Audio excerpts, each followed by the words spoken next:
Bem, a todos os estudantes de gnose compareceram aqui nessa conferência, meu muito boa noite. Hoje vamos tratar do tema 57 da segunda fase do nosso curso, já indo para o seu finalzinho, já que na conferência número 60 que termina e começa a terceira fase. Então são 30 conferências da primeira fase, fase básica, mais o nosso curso de gnose, mais 30 conferências na fase intermediária e mais 30 conferências na fase avançada, que a gente diz. Bom, o sacrifício pela humanidade é o terceiro fator de revolução da consciência. Então, para a gente falar do terceiro fator, primeiro nós temos que falar de todos os fatores. Então, vamos falar aqui de fatores. A gente costuma chamar assim os três fatores de revolução da consciência. Faz uma abreviação, né? Então, abreviando. Três fatores de revolução da consciência.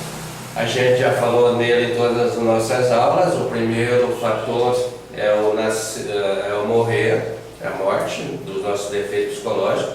O segundo fator, nascimento das nossas virtudes. E o terceiro fator é o sacrifício pela humanidade, que nós vamos falar dele hoje. Todos os mestres da Loja Branca, o que caracteriza a pregação deles são os três fatores. O mestre Samael, mais especial ainda, que ele é o avatar da era de Aquário e ele é o mestre responsável pelo evangelho da síntese. O que é a síntese?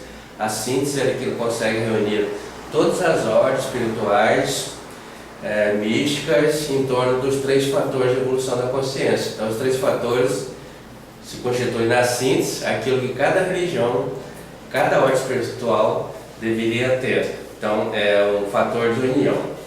Bom, então vamos lá, falar de fator. Já sabemos o que é um fator, né? O fator é um dispositivo que contribui para um resultado. E consciência a gente já aprendemos lá nas aulas passadas. A consciência, então, é outro dispositivo que temos dentro de nós, uma ferramenta responsável por perceber, registrar as coisas, os fatos, os fenômenos e compreender. Então, tudo aquilo que nós estamos registrando, que estamos percebendo através dos nossos órgãos, do sentido, né, que liga o nosso mundo interno com o mundo exterior, não funcionaria se a consciência não estivesse registrando.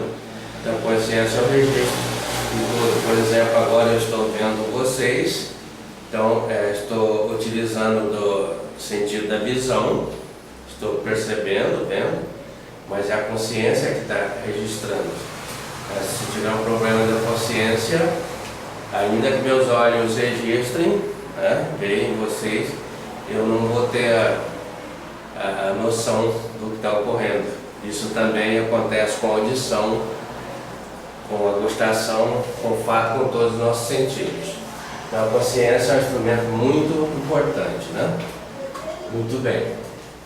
Então, os três fatores de revolução da consciência, Jesus, por exemplo, ele anunciou assim, os três fatores. Quem quiser vir após mim, renuncie a si mesmo. Então, renunciar a si mesmo é o primeiro fator. Então, vamos lá. O primeiro fator de Jesus, ele colocou nisso aqui, o primeiro fator. Renunciar a si mesmo. Então, renunciar a si mesmo significa provocar dentro de cada um de nós a morte daquilo que nos caracteriza como defeito psicológico. É trabalhar o nosso defeito. Nas igrejas eles falam os pecados, né? Tem que morrer para os pecados, é renunciar a si mesmo. Então, Jesus deixou isso, renuncia a si mesmo. O segundo fator dele, ele diz, pega a sua cruz e siga-me, né? Então, pegar a cruz. Pegar a cruz e segui-lo Segundo, pega a sua cruz, né? A cruz, então, que Jesus está referindo é o nascimento. Cruz é símbolo de nascimento, cruzamento, né? No cruzamento entre os seres vivos nasce outro ser vivo. A cruz não é símbolo da morte, que nem o pessoal pensa, né? Sim, o símbolo do nascimento. O símbolo da morte, gnosticamente falando, é a foice, né? O caixão, a caveira, né? O símbolo do nascimento é a cruz. Então a cruz representa o nascimento. Então Jesus anunciou dessa maneira: pega a sua cruz. Você nasça, né? Ele até diz: crescei-vos e multiplicai-vos. Esse crescer e multiplicar de Jesus não é os filhos que nós engendramos, e sim os nossos corpos existenciais do ser, os corpos internos. Então ele estava falando de um mundo interno. Então renuncia a si mesmo, pega a sua cruz, e o terceiro anunciou assim: siga-me. Terceiro fator dele é o siga-me. Se Jesus fala siga-me, não é para acompanhá-lo na estrada ou para onde ele ia, simplesmente uma coisa fez, seguir no exemplo, fazer o que ele fazia, né? E o que ele fazia no siga é o terceiro fator. Ou seja, Jesus Cristo e todos os mestres são pessoas que já vêm não mais para trabalhar para si mesmo, mas para trabalhar para a humanidade de maneira gratuita. Então é isso que ele queria dizer com siga-me. Siga-me fazendo o que eu faço, né? Ou seja, dando de comida para quem tem fome, de sede, água para quem tem sede, vestir quem precisa de roupa, né? Curar os doentes, né? A chamada caridade material que Jesus fazia, ensinou a todos nós para fazermos. Mas também tem a caridade espiritual, que é a entrega do ensinamento que ele ensinou. É a forma mais elevada, nós vamos falar dela um pouquinho daqui a pouco. Bom, então esses são os três fatores de evolução da consciência que devem estar em todas as igrejas, né? Em todas as religiões. Bom, o mestre Samael, ele diz que escreveu nos seus livros que quem cumpre os 10 mandamentos está fazendo os três fatores de evolução da consciência.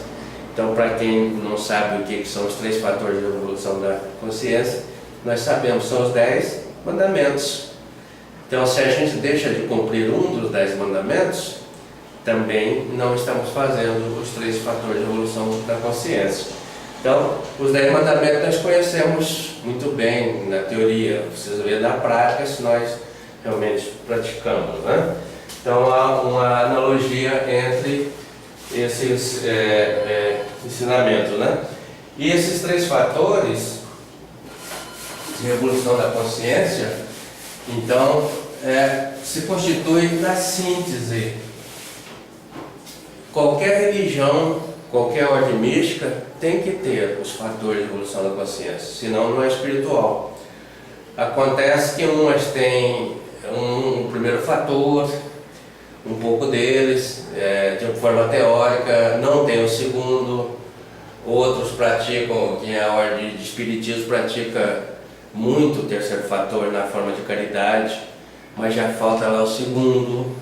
Então, uma igreja seria completa, seria verdadeira se ela tivesse os três fatores de evolução da consciência e praticasse os três, né? Eles, mas muitas vezes o pessoal pergunta, mas eu não pratico o segundo, né? Como é que eu faço? Ou eu só não posso praticar o terceiro, o primeiro? Então o mestre responde a essa pergunta da seguinte maneira: quem pode praticar os três fatores de evolução da consciência e pratica, tem o seu mérito. Tem o demérito se não praticar. Eu posso praticar 3 e eu só pratico 1, então eu estou devendo 2. Ou eu posso praticar 3, pratico 2, estou devendo 1. Mas tem gente que não tem o seu parceiro, já tem alguma dificuldade, né, do ponto de vista de sexologia, então não vai poder praticar o segundo. Aí ele diz: quem pode praticar só o primeiro e pratica, tem o mérito de como se estivesse praticando os três. Porque esses fatores, na realidade, para dar certo o resultado, né, que se espera um estudante gnóstico de avançar na sua consciência, progredir, praticar os três. Eles são interdependentes, eles estão interdependentemente ligados, né? O que significa? O primeiro depende do segundo, o segundo depende do terceiro, o terceiro depende do segundo, um depende do outro. Então eles são interdependentes, ou seja, para eu praticar o segundo fator, eu preciso estar praticando o primeiro, senão não dá certo, eu não avanço, né? Para eu praticar o terceiro, eu preciso praticar os dois anteriores, ou o primeiro pelo menos. O terceiro fator já é o resultado de um trabalho interior de morte e nascimento.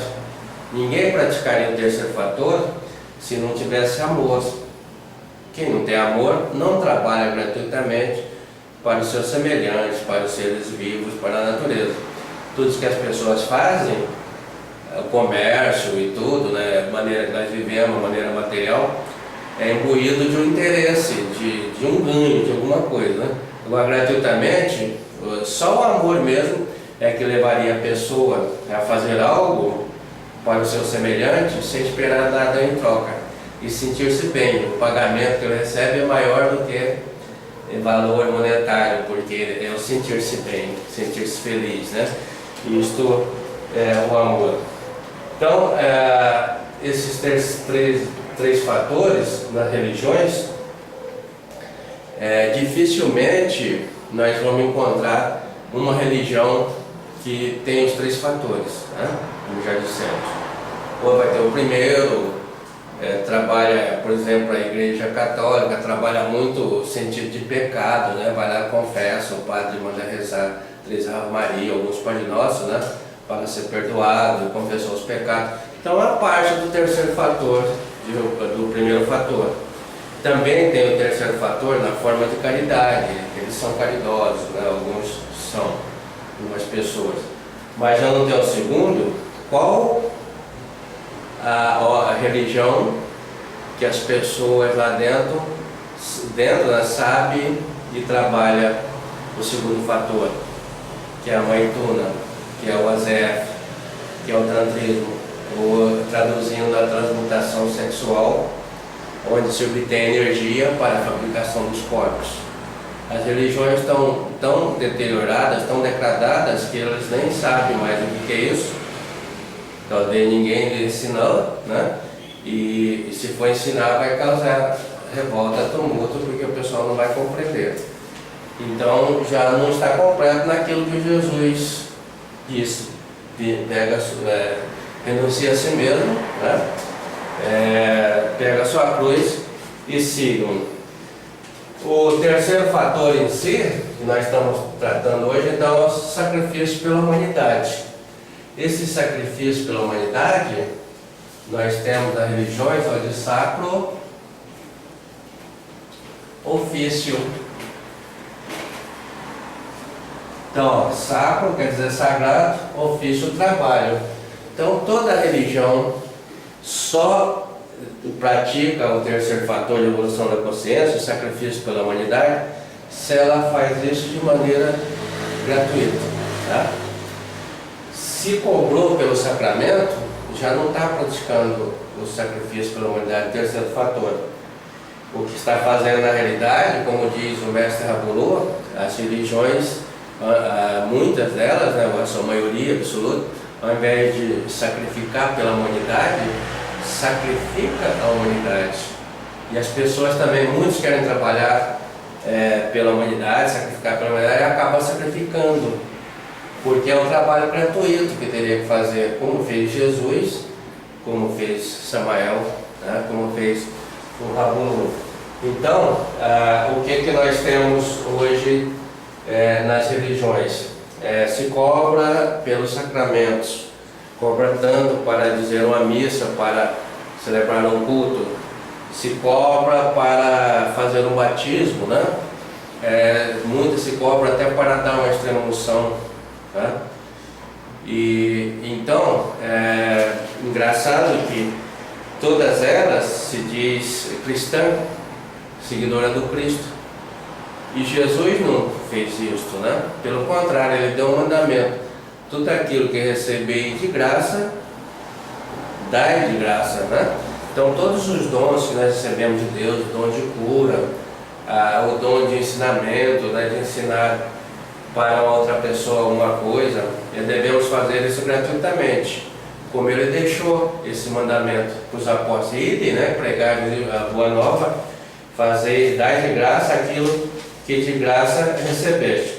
Mas há nas religiões um comércio, né, uma mercadologia, até fala em indústria de Jesus, produz objetos, produz livros, produz CDs, é uma verdadeira máquina de venda, né? E cada uma delas espera que, se Jesus voltar, iria no seu templo, né?